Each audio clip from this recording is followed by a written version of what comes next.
Hey everybody, my name is Jeremy Siskin. I am the author of the Jazz Piano Fundamentals series, the Solo Standards for Piano series, and the non-series, just a single book, Playing Solo Jazz Piano.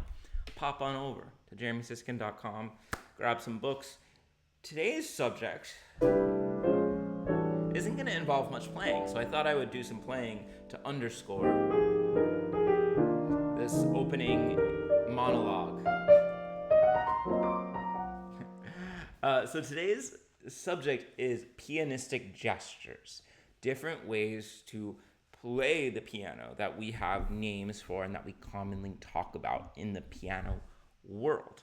And I guess I want to start by just reminding you how many different, joints isn't exactly the right word, but we're going to use it just for the sake of convenience. So let's just flag that for the moment, that joints probably is not the correct technical term. But I'm imagining our body as kind of an erector set, right? And where can we move that's going to affect the piano playing? I would say number one is at the hip. Because at the hip, we can control the movement of the torso, which very much affects where we are on the piano. Number two would be what ends up feeling like the shoulder. We do have a ball socket in the shoulder, right? And we can kind of swing our arm from the shoulder.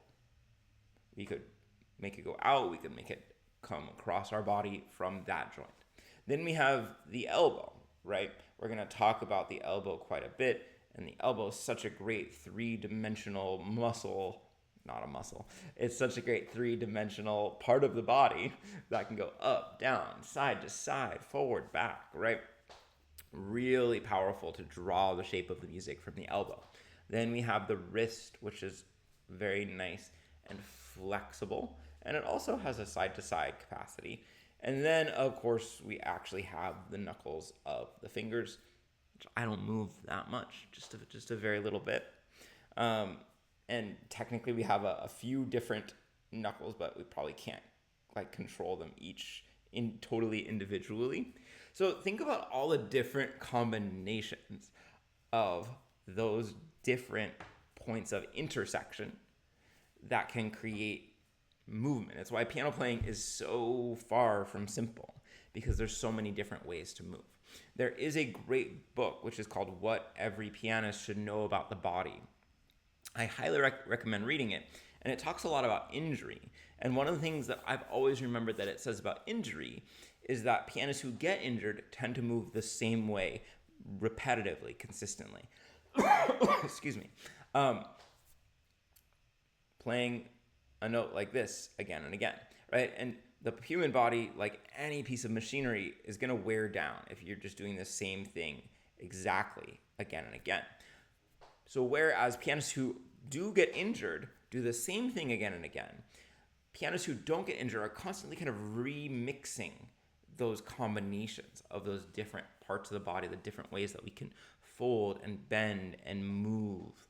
And I think that's really important to remember. That's why this lesson is somewhat important, because it's getting you to think not just about the way that you usually move the kind of pre-programmed ways that your body might like to play, but starting to get you to reconsider what other muscles, what other methods you can use in order to play. So let's go to my little list here. The first gesture is one which is a little bit rarer in jazz than in classical music. It's called the liftoff motion. And the liftoff motion, my favorite way of describing it is it's like pulling a tissue out of a tissue box. In classical music, this is generally associated with two-note slurs, in which the first note of that two-note slur is played in a downward motion, and then the second is played as part of this upwards motion. And this gives the music a feeling of da, da, kind of a sighing feeling.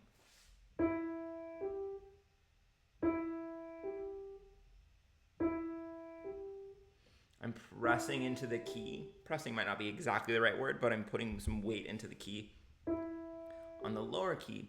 And then that second note is just a rebound, right? It has no new impulse. And in this way, I'm grouping two notes together, right? Now, the action might look like it's happening in the wrist, and certainly there's a lot of change in the wrist, but the wrist is always responding to what's happening in the elbow, right? Because let's just say if I'm staying in the same place here and I move the elbow in, look what happens to the wrist. It kind of has to go up, right? And as I move it out, it has to go down. So that elbow and the wrist are really connected. So I would say that, this is happening more further back, but the way that you're seeing it, and maybe the way that you're experiencing it as you play it, is going to feel like it's in the wrist. Now, this is a very classical kind of a gesture. We use these kind of two-note slurs a lot in Mozart, for instance. In jazz, I think it's very useful to think about this kind of grouping of playing a few notes with one gesture, right? So we're playing two notes with one gesture here. We could certainly play a three-note slur.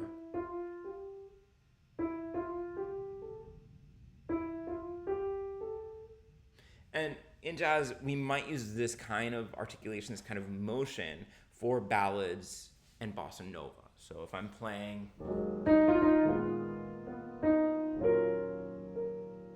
do you hear that lift off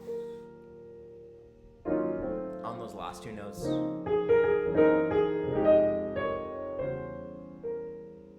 Same thing, right? We phrase in a manner closer to classical music when we play ballads or potentially bossa novas as well. Second gesture that I want you to know is rotation, right? A lot of pianists already know about this, and rotation is the doorknob turning motion, right? This is another thing that we can do kind of from the elbow. The forearm can actually rotate. And this is one of the gestures that pianists who get injured or get tense often underuse. If you're familiar with the work of Dorothy, how do vowels work? Dorothy Taubman. She's somebody who has really indicated integrating rotation into the piano technique. If you've never watched Dorothy Taubman or anything from the Golansky Institute, these two things are highly related. It's very illuminating about how important the wrist can be. Now, I have this theory, if you've been watching the channel a long time, you might have heard it, that a lot of pianists, including Oscar Peterson, are often using rotation to achieve accents. So they're playing their line.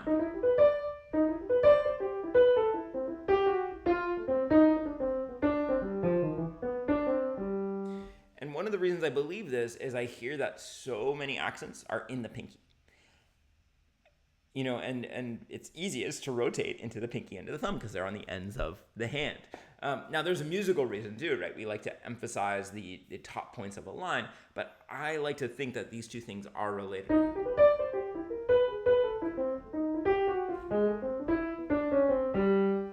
I can't really prove it, but rotation is important to integrate. Now, I know there's some people thinking out there like, how far can you really rotate at the piano? And the answer is not far. When we demonstrate these motions, of course, we want you to really see it, but when we're actually doing them, it might be, infinitesimal, these motions. So we exaggerate them in practice and demonstration, but when we're actually doing them on the piano, you almost certainly won't notice them because there just isn't that much room to rotate. Okay, so to a certain degree, you have to trust and experiment and see what feels good.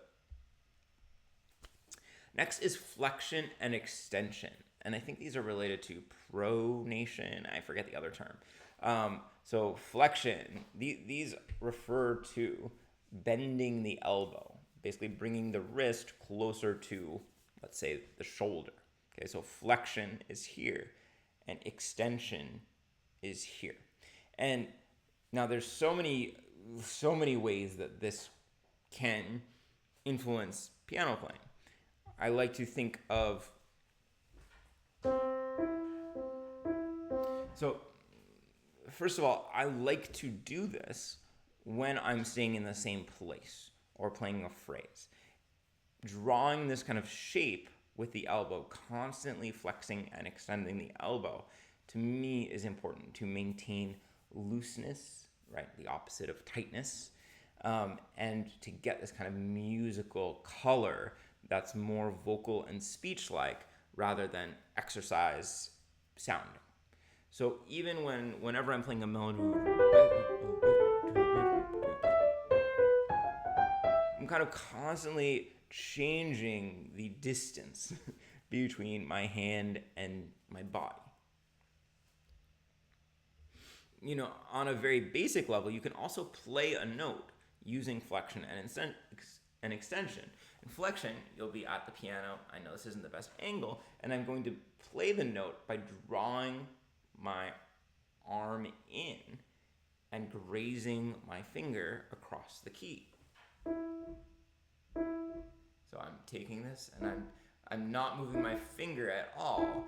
I'm playing the key by dragging it across using flexion. Or the reverse, I start near my shoulder. I'm exaggerating. I'm very much over-exaggerating the range of motion, and I push out.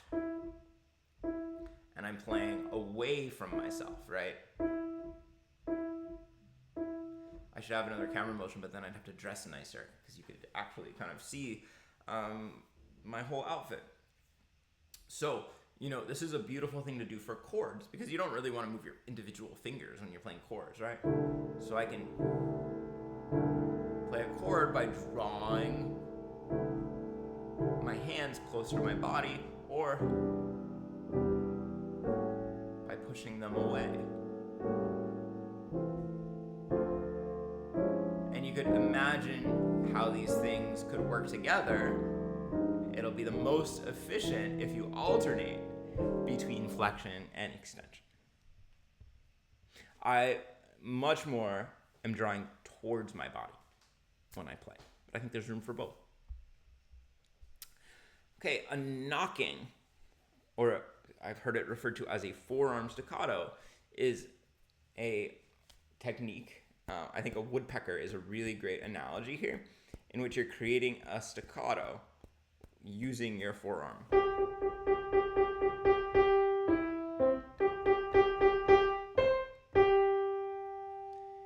And I do like to do this sometimes in ballads.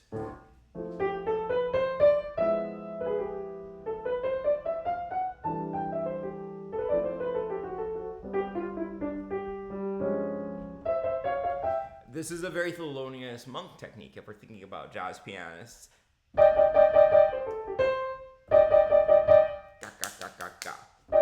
So I'm just bouncing my forearm, keeping my elbow more or less steady, but using that entire rest of the forearm.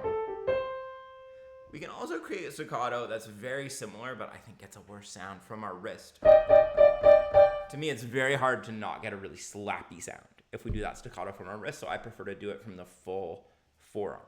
Now I'm going to go a little bit out of order here because I think it's good to compare that with the cat scratch staccato, right? This is the staccato achieved by drawing your fingers in. And this is one way that we can learn how to comp softly. Thinking about playing across the keys rather than down into the keys because we're just drawing our fingers into our palm.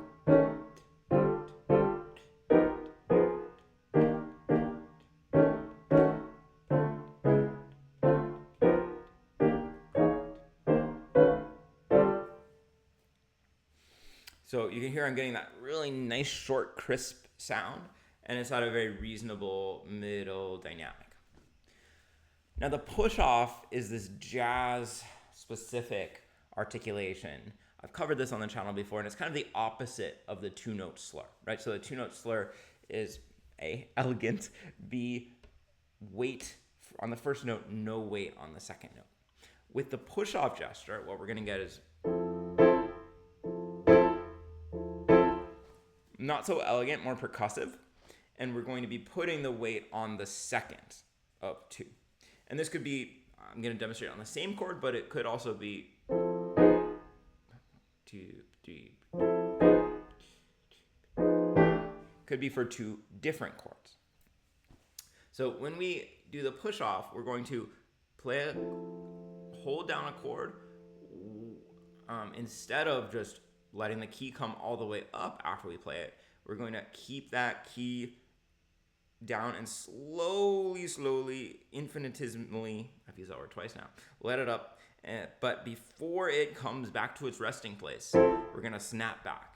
And the idea is that we're creating a slur, it's a 2-note slur, but so there's no space in between the two chords or notes. So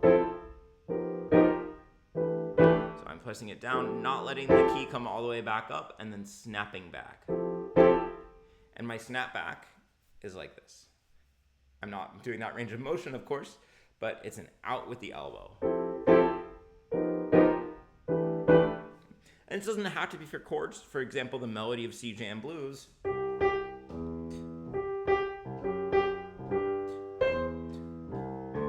It's using this push-off technique. Now, this isn't exactly a gesture, but I wanted to cover it because it's so gestural. So we all know what a glissando is, right? And think about what in your body you're using as you play a glissando. You can't really use the fingers at all. You're drawing this from far back in your shoulder, or maybe you could even think in your back.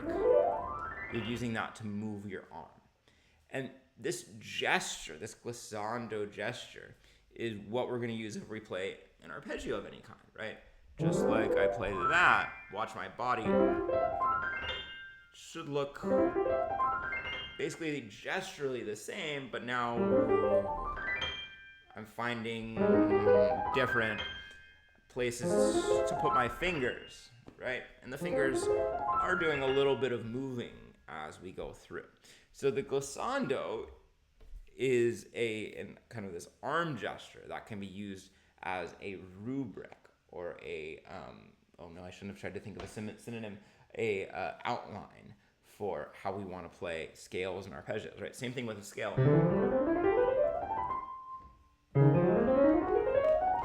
We want to play it just like we're making a glissando. I'm going to add one more because I like you guys. I'm going to give a little bonus. This is from the Fred Hirsch school. He would talk about the turtle. This isn't really a pianistic gesture exactly, but it's in this kind of category and world. The turtle refers to this gesture of being more upright as you're in the middle of the piano and then leaning forward to cut the distance as you move towards the edges. Now, this is most visual because you kind of become a turtle when we're going to either extreme. But it's also like the principle is true if both hands are going up to the top or to the bottom, which is that we want to cut the distance from the torso. And so an analogy is if somebody throws you a basketball, you're not just going to reach out and catch it. You're going to move your whole body and cut the distance so that you're supported. So if I'm playing here, I'm going to be nice and upright, whereas as I move towards the outer extreme of the body, to the outer extreme of the piano, I'm going to move my body in. And if I go up here, notice it's not just the hands moving up, I'm not just reaching, right? I'm moving over so I have nice bent elbows. All right, folks, thank you for watching. I hope that was useful and at least gets you thinking about moving a little bit differently, experimenting with some variety at the piano. We do talk a little bit about gestures in playing solo jazz piano, but I always recommend experimenting with gestures in the course, like using written out music. And so experimenting with this with the solo standards for piano book might be a really nice way to practice coordinating these gestures in a jazz context. I hope you enjoyed this. If you did, use the word turtle somewhere in your comment, and I will see you all soon. Bye-bye.